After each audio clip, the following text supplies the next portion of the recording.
Benvenuti, ben ritrovati sul nostro canale Sofia. Anche oggi abbiamo un nuovo e graditissimo ospite, oltre che un amico, Paolo Piccinini. Ciao Paolo. Ciao a tutti, piacere di essere qua. Piacere per noi poterti sentire, vedere e ascoltare. È sempre emozione. Allora, il nostro Paolo, faccio magari una breve introduzione per i nostri utenti in maniera tale che possano più o meno conoscere a grandi linee il tuo percorso e poi magari, se hai piacere, ci spieghi un po' come ti sei avvicinato alle tue passioni, al tuo lavoro e tutto il resto.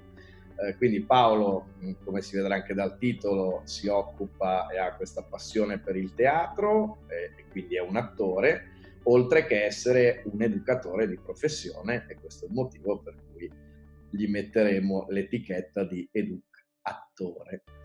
Oltre a questo è anche speaker radiofonico e persona simpaticissima e gradevole. Grazie. Le fatte tutte. Bene, a questo punto posso andare, arrivederci a tutti e vado. È già perfetto. Okay. Allora Paolo, non so se oltre a questa breve introduzione, sì. Vuoi magari spiegare o introdurre ai nostri ascoltatori, bene o male, quali sono stati i passaggi e gli step della tua vita che ti hanno fatto avvicinare sia a quella che è la passione, sia a quella che è il tuo lavoro e tutto il resto? Sì, quanto tempo abbiamo?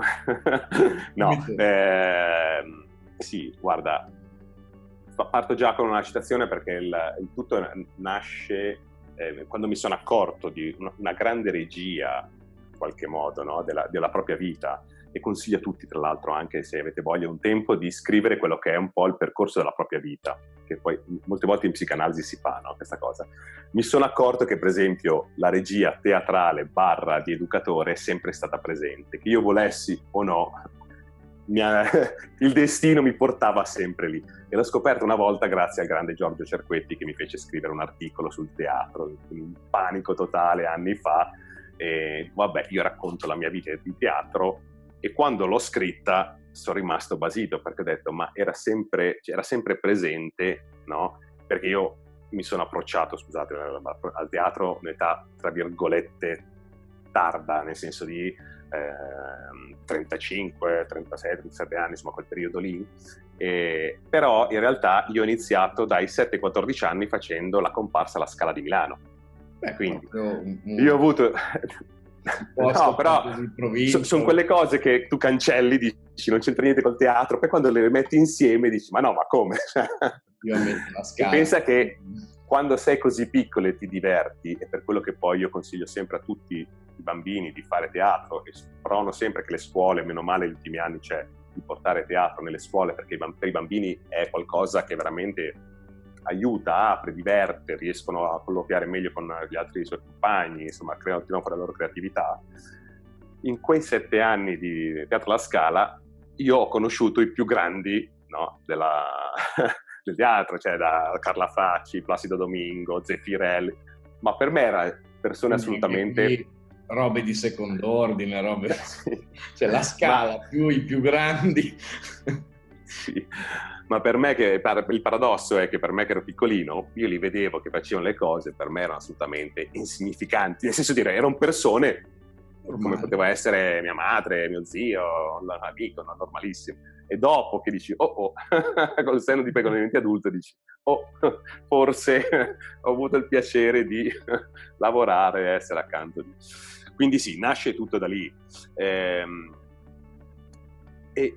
idem un po' anche l'aspetto educatore, perché forzatamente, non volendo fare il servizio militare, ho deciso di fare il servizio civile, e pensando di rimanere qua a Milano mi hanno sbattuto a Conselve, vicino a Padova, quindi a 250 km da Milano, e lì ho conosciuto il mondo della disabilità, e qui un altro mondo di cui mi sono innamorato. Mettendo insieme le due cose nella vita, andando avanti facendo l'excursus, ho scoperto che anche lì mi hanno messo, facendo l'educatore per un'associazione, mi hanno detto guarda, c'è questo teatro, se vuoi fare qualcosa, io sono musicoterapeuta, perdonami, sono musicoterapeuta, quello ho preso, e quindi ho detto vabbè, faccio un po' di musica sul teatro, in un teatro vero e proprio, ed è stato meraviglioso vedere questi ragazzi con disabilità totalmente diverse cambiare, cioè venire fuori come se non avessero qualche cosa di diverso, ma tirassero fuori la massima creatività, il talento, il parlare, il comunicare, il cercare di creare qualcosa. E quando poi andavo a fare le famose keep che si fanno, no? In cui con altri educatori che li vedevano magari nelle case famiglia, stessi ragazzi, per me stavano parlando di persone diverse, perché io tutte quelle difficoltà, quelle ragazzi magari aggressivi piuttosto che turbolenti, quando li vedevo lì, per me erano persone veramente di una bellezza, di una creatività, di una gioia che era da stare lì a bocca aperta. Io veramente, cioè, il simbolo del teatro, che è questo rettangolo con questo col sipario, cambiava queste persone e non dovevi fare quasi nulla, cioè se non devi, ma avete voglia di fare questo, cioè non dovevi neanche più di tanto, perché già loro foste riusciti a creare un mondo parallelo, un mondo tutto vostro, dove tutto spariva e tutto si ricreava in maniera esatto, che poi è il teatro, no? Che è la fortuna di chi fa teatro sia professionalmente che non, ma quando sei lì di poter ricreare, rimettere in scena qualcosa che nella tua vita non potevi mai pensare di mettere in scena, o di ricreare una situazione che mai pensavi di aversi vissuto, non lo so, insomma in quel momento. Scusa, fermami, io poi vado se vuoi che...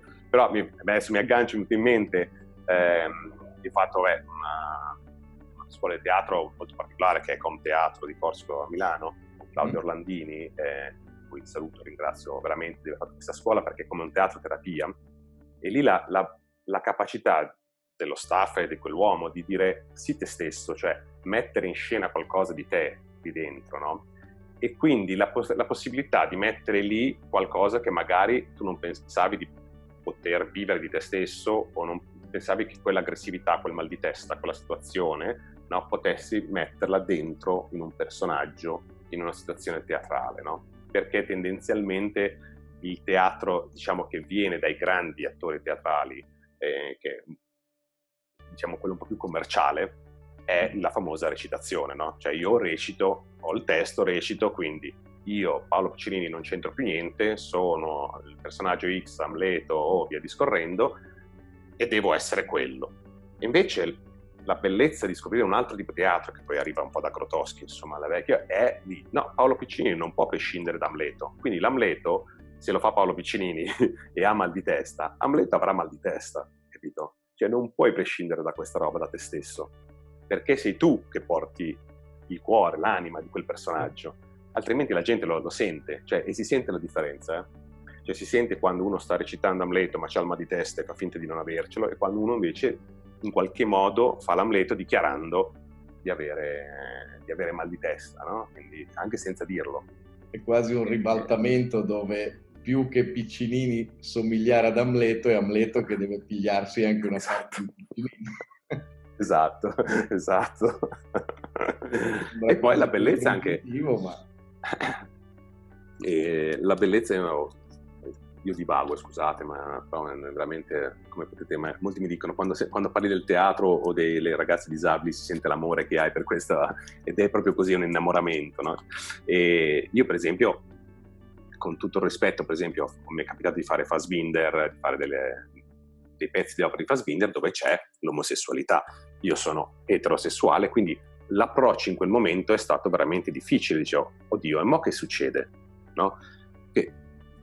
E invece scoprire che non c'è nulla di male, no? Cioè che vivere un sentimento, un'emozione, anche la gelosia, piuttosto che di solito non ti appartiene, non ti cioè non è che ti cambia, no? Gli altri dicono, allora diventerò geloso se non sono mai stato geloso, allora diventerò omosessuale se non sono mai stato omosessuale. No, è la possibilità, no, di vivere in un inconscio collettivo, no? Come diceva Jung, no? Cioè c'è una sorgente collettiva in cui la rabbia, la gelosia o certe cose sono lì, e quindi tu puoi attingere a quei paradigmi generali se dentro di te non li hai mai vissuti, per esempio, no? E quindi la possibilità di sperimentarti in questo, no? Dire, ho questa possibilità di vivere questa situazione che se no di norma la mia vita magari non avrei potuto mai vivere. E questo comunque ti cambia, cioè se ti lasci cambiare il teatro ti cambia, no? Perché poi non sei più lo stesso, no? Perché hai vissuto qualcosa che di solito altri non hanno la possibilità di vivere, no? Di mettere in scena, di ricreare in qualche modo, no? Cioè,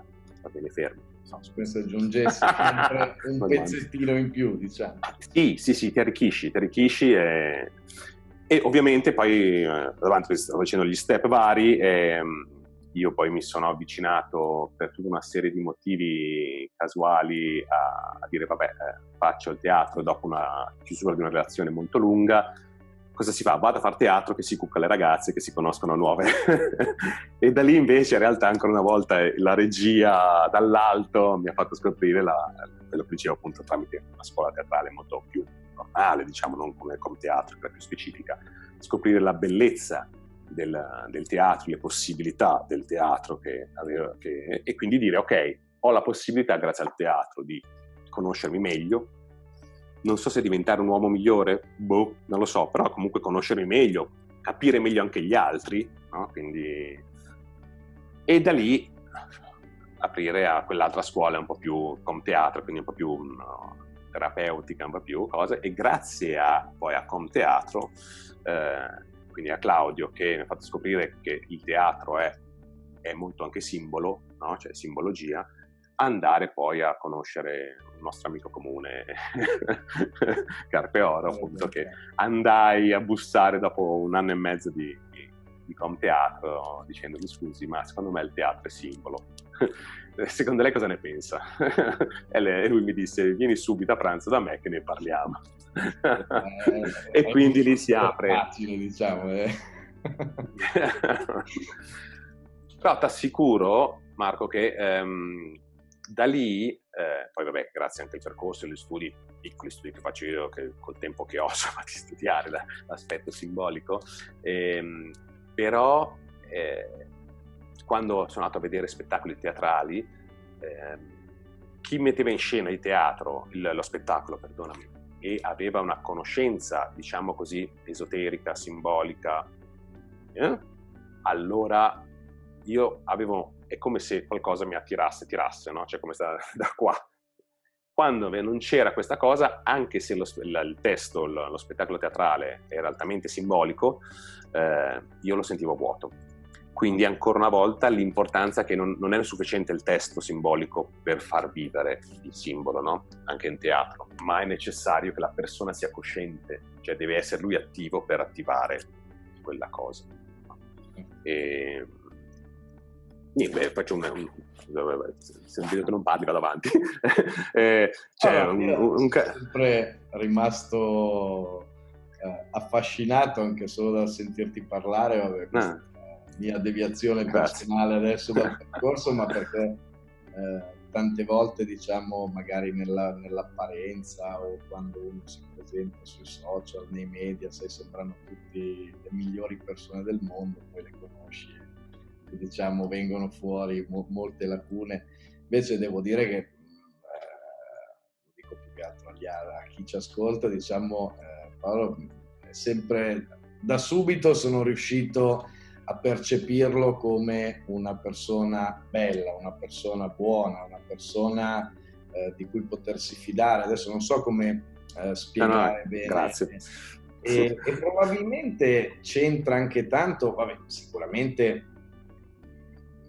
il carattere, come uno è fatto, come uno è cresciuto, il tipo di educazione, però penso che anche questo tipo di esperienze, entrambe, cioè sia quella del teatro, sia quella appunto di educatore e di aiuto poi anche nello sviluppo di persone che teoricamente partono più svantaggiate, ma che poi in molti ambiti possono azzerare questo distacco, appunto come dicevi prima, se non addirittura passarne oltre, probabilmente è anche quello che cambia dentro veramente una persona. Sì, e aggiungo, giustissimo Marco, gli aggiungo anche che devi però avere la voglia di lasciarti cambiare, perché sia in ambito attorale che educativo conosco tante persone che, per carità, bravissime persone, ma sono semplicemente manovali, operai del settore. Massimo rispetto, però non è la mia, cioè io ho bisogno di dare emozione, no? Cioè, sia perché col fattore disabile sei di fronte a un umano, no? Cioè, sia perché comunque chi viene e paga un biglietto per vederti ha bisogno di emozionarsi con te, insomma, no? Quindi questo è fondamentale. Mi raggancio su questo ed è, almeno per me è stato impossibile non modificarmi, perché mi ricorderò sempre, era sempre via finché campo, la prima volta che mi hanno mandato, come ti dicevo, nel Padovano, il primo giorno con i ragazzi disabili, e c'era questo ragazzo grande, grosso, enorme, giovane, io terrorizzato perché quel mondo non lo conoscevo, no? Quindi, e questo ragazzo che mi arriva e mi guarda, mi abbraccia forte forte forte e mi dice ti voglio bene.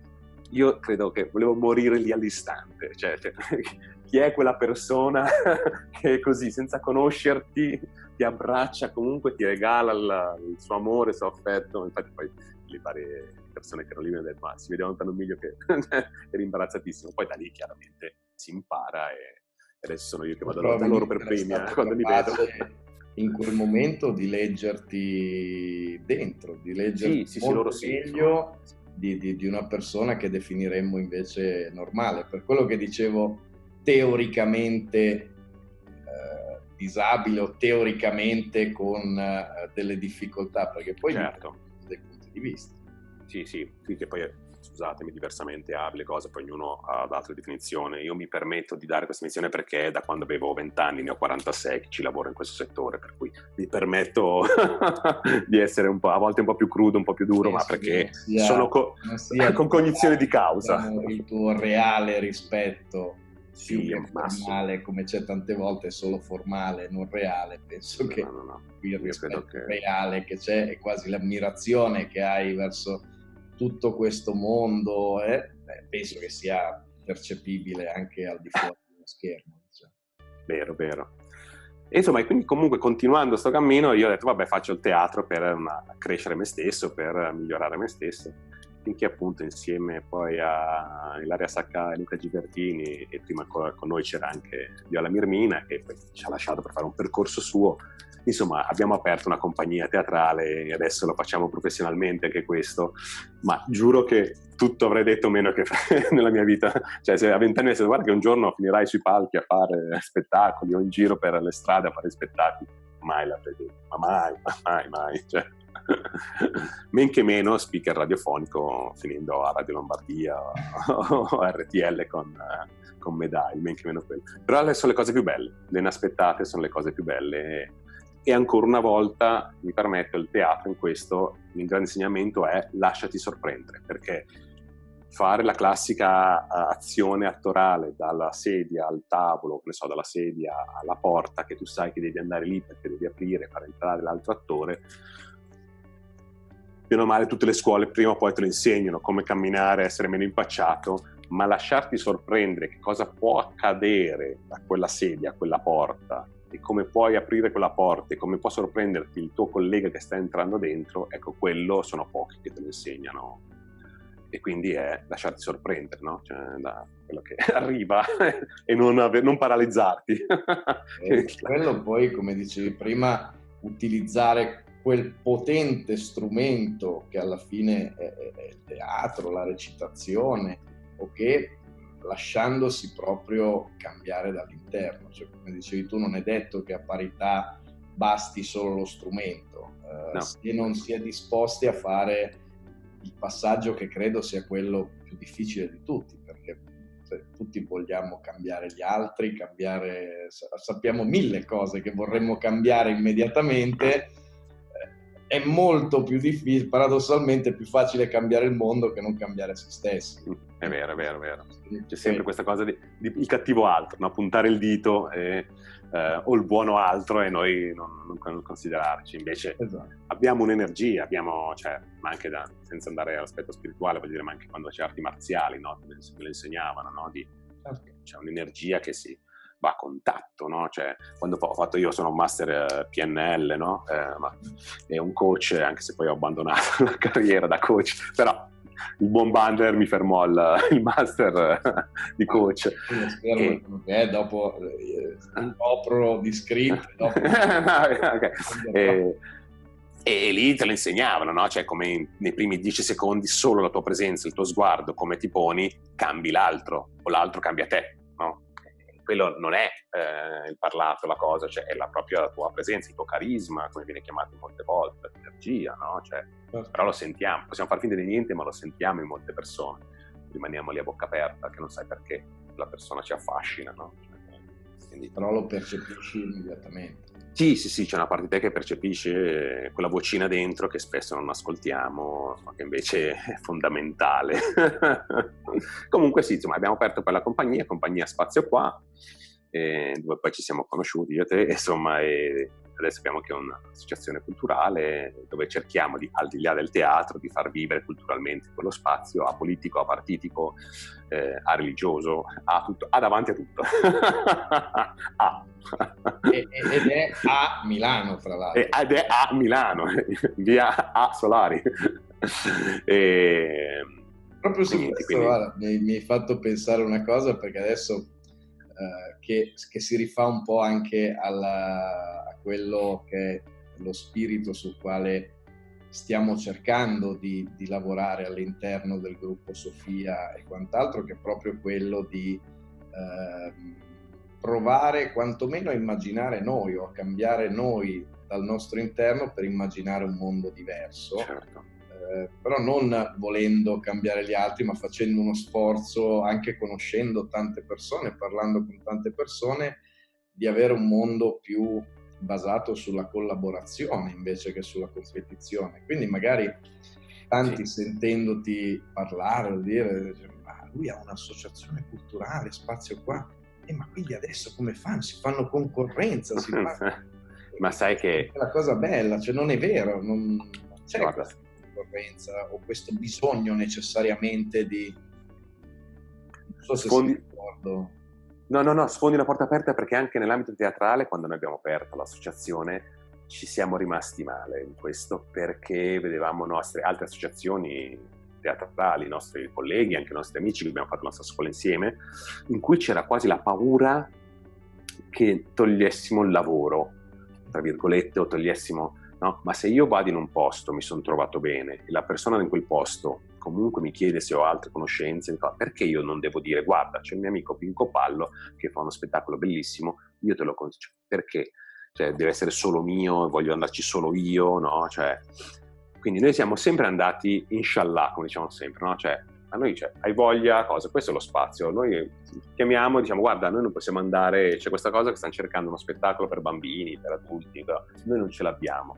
Abbiamo spesso lavoriamo con il municipio Zona 6, e quando noi non avevamo gli spettacoli chiedevamo ad altri amici, compagnie, no? Di dire, vi va di farlo? Cioè, da noi, oppure nel municipio 6 per noi, no? Cioè, ma senza problemi. Cioè, infatti noi siamo nati, il nome così, compagnia Spazio Qua, perché siamo usciti dalle logiche del sistema, che può sembrare assurdo, ma anche in teatro c'è, cioè per la serie che se non hai le esperienze, i medio-grandi teatri non ti prendono.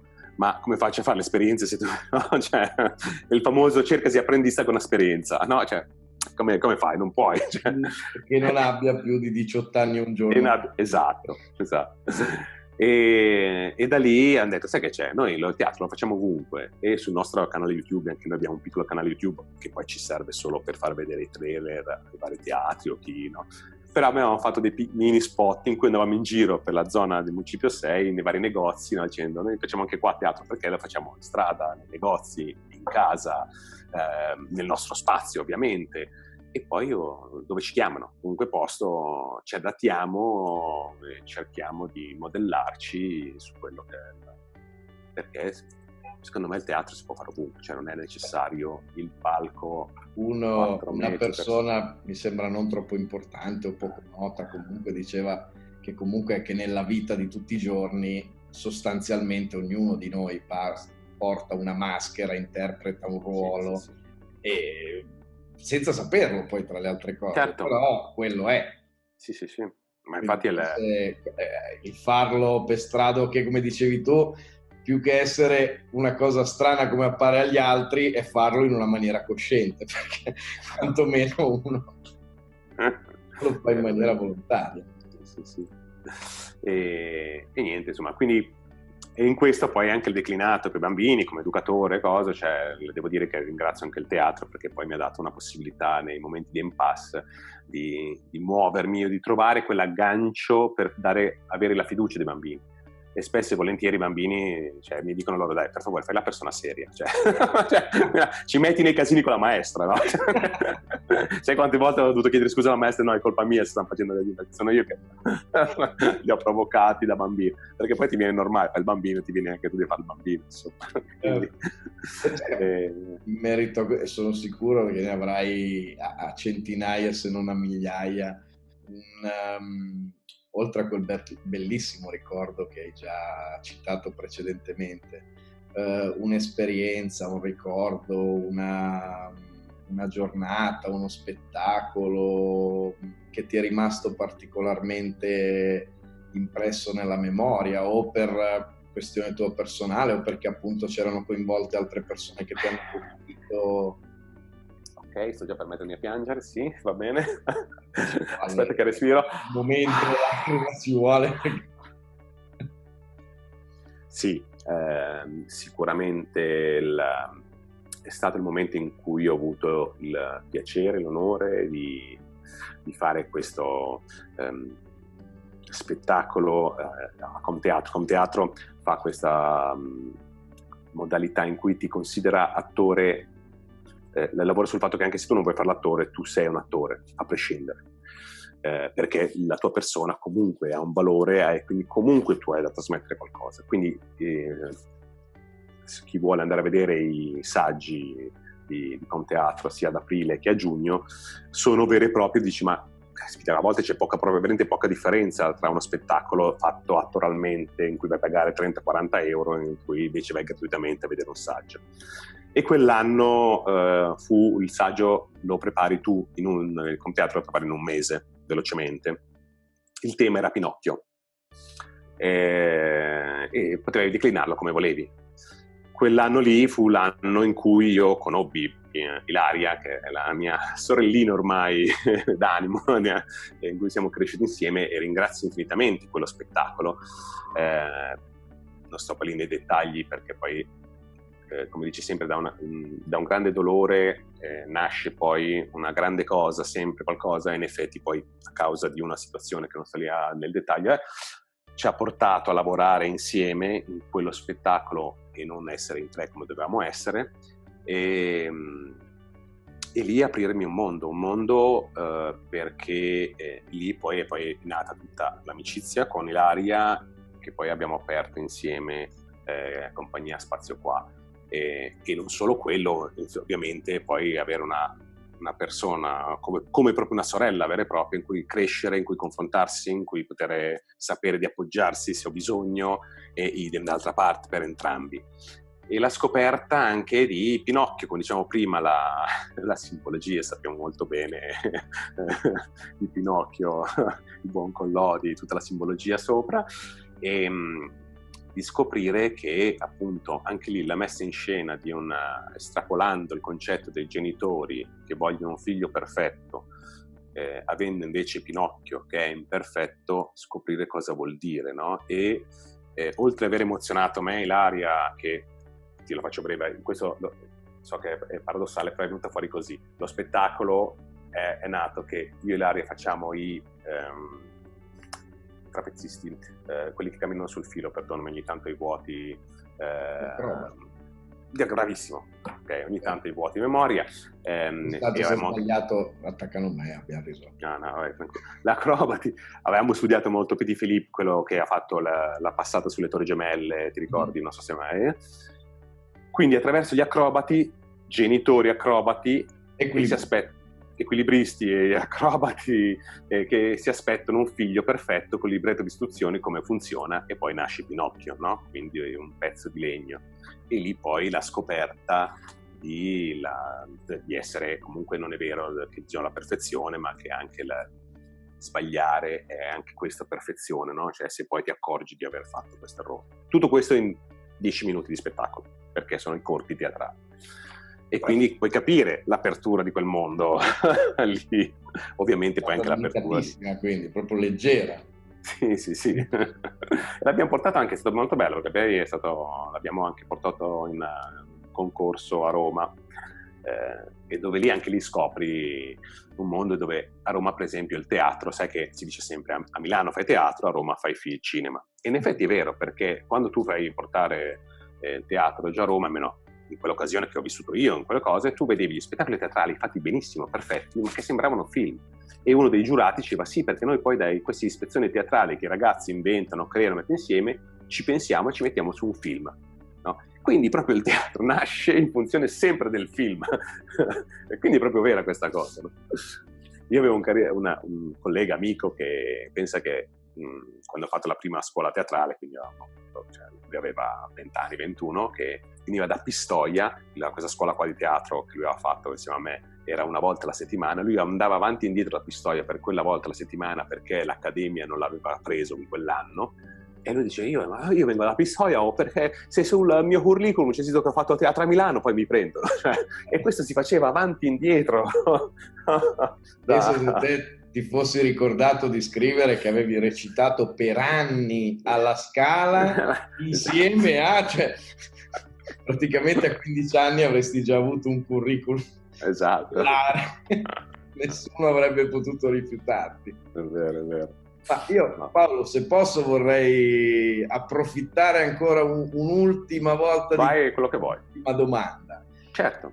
E cercare anche qui, come tentiamo e tento di fare ogni volta, magari di essere anche, oltre a raccontare queste bellissime esperienze che spero possano comunque servire o stimolare un pensiero, un cambiamento, un interessamento nuovo, o qualsiasi cambiamento la persona voglia, abbinargli anche magari un qualcosa di più pratico. Quindi, vista la tua lunghissima esperienza e competenza sia nell'ambito appunto teatrale, sia in quello dell'educazione, unito appunto come l'abbiamo descritto, con anche gli accenni che hai fatto alla musicoterapia,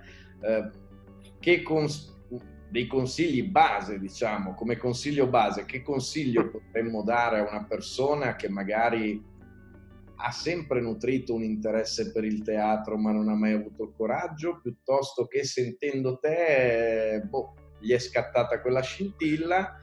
E allo stesso tempo che consiglio base, diciamo, potremmo dare ai genitori, ma anche compagni di scuola, amici, di tante persone che appunto all'apparenza hanno delle difficoltà, ma in molte esperienze poi possono sbocciare in qualcosa di fantastico. Quindi se ci potevi dare questi due semplicissimi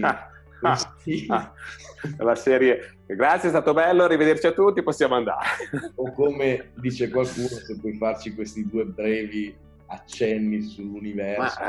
Guarda, in entrambi i casi, cioè, sfondi una porta aperta, nel senso che chi ha voglia di provare e ha questa roba con il pallino del teatro, di andare a va dove ti porta il cuore, nel senso, io non sapevo e ho fatto una prima esperienza in un settore di doppiaggio, tra l'altro doppiaggio, sono uno dei gruppi famosi di doppiaggio da Milano, ma non sapevo, sono stato lì e poi mi ha detto Paolo hai una bellissima voce, fantastica, un po' la gasma, vabbè, ma se non fai teatro non serve. Per cui mi hanno dato un volantino e io, siccome era vicino casa, banalmente, ho detto vabbè, vado lì. Quindi se c'è questa roba dico andate anche al posto vicino a casa a far teatro, non è un problema se avete questa sensazione, non cercate per forza subito la grande scuola, perché il teatro è talmente bello e lo consiglio a tutti, ma è qualcosa che può anche spaventare, no? Nel senso che magari chi è timido, cioè, può mettersi, cioè, non è così Se invece si va magari a volte in una situazione senza cercare, ma così proprio in amicizia, con molta tranquillità, a trovare una situazione più tranquilla, poi vedi che ti piace, allora a quel punto magari fai il salto e cerchi qualcosa adesso più mirato, perché comunque ci sono tante realtà. E una cosa pratica comunque che consiglio sempre a tutti, che è quella sempre che faccio difficoltà anch'io, è innanzitutto essere coscienti quando sei in giro per strada, essere coscienti del proprio respiro, perché l'attore lo fa in primis quando è sul palco, quindi cerco di portare le regole del teatro anche in giro, no? C'era il mio insegnante, insomma, che quando ho fatto una lezione di teatro diceva: ma voi fate teatro anche, voglio dire, quando andate al supermercato, no? Perché non potete abbracciare anche la cassiera? Perché se vi abbracciate qua, perché non potete fare la cassiera? No? Come reagisce solitamente la cassiera? No, nel senso, c'è comunque anche lo sguardo, no? C'è tutta una roba, perché non puoi fare questa roba? Perché lo fai solo qua, no? Cioè, ho visto bravissimi attori, anche insegnanti, attori teatrali, che sul palco sono delle robe, dei mostri, fuori nella vita dici: ma dove sono? Ci sono? Ma dove eri? Cioè, sul palco sei una roba. Quindi consiglio a tutti che il teatro comunque sia un'esperienza per la vita, e portate assolutamente, se fate la vita, le regole del teatro nella vita. E una di queste che ho sempre fatto, appunto, dicevo, è respirare e poi lo sguardo, osservare le cose intorno, ogni tanto, magari anche 5 minuti, ovviamente, non osservare le cose intorno come se fossi dentro in un museo. Anche se stai guardando la casa che hai sempre vista d'altra parte, fermarsi un secondo, respirare e osservarla come se la vedessi la prima volta e fosse un'opera d'arte di Dalì ti cambia la tua prospettiva, no? Cioè, è un modo per non dare per scontato certe cose che noi diamo. A me fa spavento ogni tanto quando il mio sguardo non vede certe cose, no? Cioè, ogni tanto io mi domando, no, dentro, cosa non sto vedendo, no? Quando anche sono al bar, mi ricordo, scusa, poi se vado oltre fermami, non volevo, mi ricordo una volta a un bar che stavo facendo questo gioco, no, che ho insegnato comunque sempre a teatro, di cosa non sto vedendo, il cameriere mi serve il caffè, io mentre lo sto bevendo dico cosa non sto vedendo, e paf, gli occhi si aprono e questo cameriere aveva una cravatta grande così con sulla statua del Palladio. E io ho detto, scusa, Davide, no, sul Palladio, Davide Donatello, chiamo io del Palladio, Davide Donatello. E dicevo, ma come cacchio fa? Cioè, ero lì da qualche minuto, mi ha servito, mi ha detto prego, cose, e io non mi sono accorto di quella cravatta e ce l'avevo davanti, no? Quindi spesso, perché sappiamo, nel nostro cervello c'è una cravatta, quindi se non abbiamo mai visto una cravatta sul Davide Donatello, insomma, quella che lei, insomma, come adesso mi ricordo più la statua che era, enorme, grande, il nostro cervello non la vede. No? Sai che si diceva che Colombo, gli indiani d'America non videro le navi di Colombo perché non sapevano cosa fosse, no? C'è questa. Io posso confermare questa roba, perché certe robe proprio non le vedi se il tuo cervello non c'è. Però quindi un consiglio anche è cosa non sto vedendo, magari mentre proprio bere il caffè.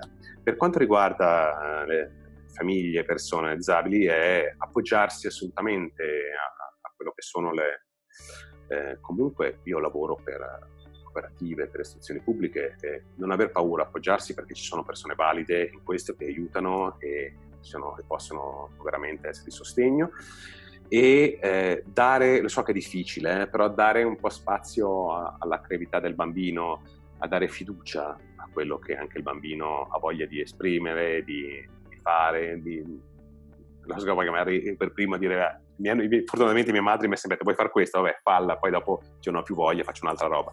Ecco, non fategliela fare, nel senso, il bambino ha bisogno di testare, di provare, no? Di riuscire a sperimentarsi in tante cose che poi magari dice non mi piace, non mi interessa nulla, no?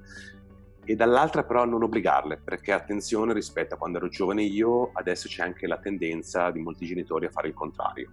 Cioè, lo piazzo ovunque, cioè, allora, alle 5 finisci la scuola, ok, adesso fai pianoforte, poi fai kung fu, poi dopo fai pallavolo, poi dopo fai danza, poi vieni a casa, ecco, senza esagerare dall'altra parte, perché veramente il bambino deve poter fare il bambino. Esatto, gliel'avete chiesto se ha voglia? E una cosa, scusami, ancora un'ultima cosa, per poi mi vengono in mente le cose, io faccio spesso, però anche quest'anno, i centri estivi, io rimasi colpito, ma veramente tanto, perché pensavo che questi bambini, soprattutto i giovani di oggi, fossero ormai figli semplicemente del computer, del PlayStation, come si chiamano, di tutte queste robe qua. In realtà non è vero. Non è vero, perché nel centro estivo fecero questa cosa bellissima di portare questa compagnia che ha tutti i giochi di una volta in legno, no? A volte alcuni giochi anche giganti in legno, e i bambini sono andati fuori di testa, non li ho mai visti divertirsi così tanto in quell'ora e mezza, 2 che sono stati lì. E io sono rimasto basito, perché ho detto, allora non è vero che sti qua vivono solo per il computer. In realtà è perché glielo propiniamo, no? Cioè, o ce l'hanno lì, non lo so, cioè, perché se tu gli dai in mano la famosa, cos'era quando c'era anche Bud Spencer e Tennessee in un film che aveva il pezzo di legno che tu tiravi, pam, no? Cioè, quella famosa, o i giochi, no? Si divertono in maniera, veramente, si sono divertiti tantissimo, quindi date fiducia anche nel gioco stupido, apparentemente stupido, banale, perché in realtà il bambino ci trova dentro un mondo relativamente piccolo. Anch'io, come tanti genitori, purtroppo ho il vizio, la tendenza teoricamente di cercare di dargli il più possibile tutto quello che vuole, però banalmente quella volta che lui è ancora piccolino, però quella volta che abbiamo giocato per sbaglio, o comunque ha capito più o meno come si giocasse a nascondino, adesso è un continuo praticamente, cioè chiunque suoni la porta e lui va a nascondere, e se non dici niente, di che Mattia non c'è, di che Mattia... E quindi lui la vive in una maniera come se fosse la cosa più bella del mondo, ed è un gioco semplicissimo. Quindi tante volte siamo forse noi genitori che guarda, io adesso dico qua, qui lo dico e qui lo nego, sappilo. Però so che esistono nel mondo scuole che fortunatamente accolgono bambini e cercano proprio di partire da un'educazione diversa, da un'educazione non basata sui nostri concetti, no? Perché noi abbiamo sempre detto che il fuoco brucia, che il muro è duro, che questo intanto non si sposterà mai, che intanto tu non sei capace di leggere il pensiero, che tanto... Ecco, ci sono alcune scuole, pochissime purtroppo, però che comunque provano a far crescere i bambini senza con dei preconcetti, con i dogmi, no? Con delle cose già impostate, no? E che poi giustamente, ma io probabilmente se fossi un genitore lo farei, poi non dimmi tu Marco, da genitore, però io molte volte mi è capitato con ragazzi diversamente abili di anticipare, no? Quindi di non far fare esperienza, no, questo fa male, questo è sbagliato, no? Quindi dare già a loro l'input di un cervello che sta crescendo, quindi che prende qualsiasi informazione. Chiaro che loro non hanno la possibilità di dire, ok, se questo mi dice l'adulto che mi fido e tutto quanto, che fa male, no? Anche se so già che comunque farà male, poi magari lui non farebbe male, no? Cioè, o potrebbe scoprire un modo diverso di questo. Invece ci sono questi nostri, ma cresciamo, no? E non sto parlando di dogmi ecclesiastici, ma proprio robe banali e molto semplici, no? Quindi capacità del nostro cervello, che noi sappiamo che ne utilizziamo veramente il 5%, si dice 7%, questi bambini stanno cercando di fare in modo che venga utilizzato di più, no? Perché non... Quindi cerchiamo di, dove possiamo, no? Di non anticipare, di non toglierci l'esperienza, no? Cioè, con i genitori, fategliela fare l'esperienza, non quella di chiaramente di le piccole esperienze, se ha bisogno di cascare, di farsi male. A me è capitato di vedere, per esempio, faccio un esempio, quando ho fatto la scuola di coach c'era questo meraviglioso coach che ha tenuto alcune lezioni e i suoi ragazzi diceva, cioè io per far capire loro adolescenti, per far capire l'esperienza della droga io non gliela vieto, capito? Nel senso, non dico no, è sbagliato quanto, sai che c'è, ti interessa la droga perché a scuola ne hanno parlato della droga? Ok, io ti porto, dice, poi avevo un'amicizia tutto quanto, in un centro di tossicodipendenti, tu guardi prima le persone che sono state, e quindi i miei figli ci sono rimasti scioccati, no? In qualche modo dice, questo è quello che succede se tu abusi della droga, no? Quindi, però l'esperienza fatela, tu non te la vieto, capito? No?